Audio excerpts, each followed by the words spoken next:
I'm out here, whoa, getting blown over by the wind.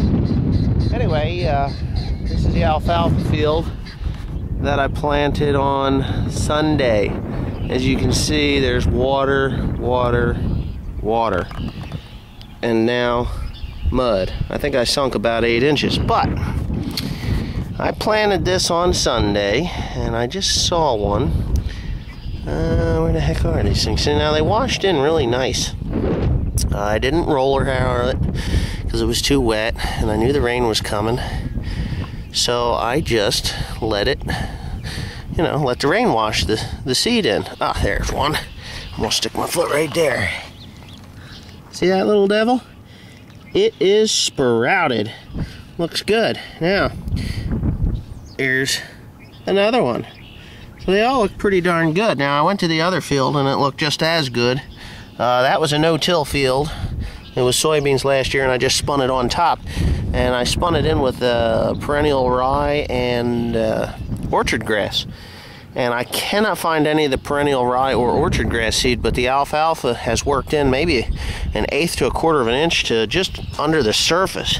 Actually, it worked in better than what this has. I'm trying to find some more because they're actually in the ground pretty good, which I imagine in about, oh, this mud is terrible. I imagine in about a week's time, you're gonna look out across that and it's kind of gonna be purple and green, because when alfalfa comes up, it comes up a little bit on the purple side. Now, for those of you that don't know much about alfalfa and alfalfa here in New Jersey, if you plant it now up to April 15th, tax day, you'll be making first cut alfalfa, beautiful first cut alfalfa, by the 4th of July, and then again in August, and then again in September. But the September cut, you really don't want to cut it too close. A lot of times I'll let it go for September, but that's how you got to make it. You can get 3 cuttings out of it the first year out. I like to plant alfalfa in the spring anyway, because I've done some fall alfalfa seeding in a grass mix, and it just looked good in the fall. Went back, looked really good, came up, got a couple inches high, and then the winter froze it out, and it was junk. And all I got was orchard and Timothy. So, I mean, still a good mix, but, the orchard and Timothy, but still, I wanted the alfalfa for the 2nd and 3rd and 4th cut. But, didn't work out for me. I gotta wash this mud off my boots. So anyway, I expect those 2 fields, which, here in New Jersey, the Garden State. Oh yeah, look at that stuff. Mud, mud, mud. I don't want to get it in my new truck. But in the Garden State here, they call it the Garden State for a reason. They're garden patches. A big field around here is maybe 20 acres.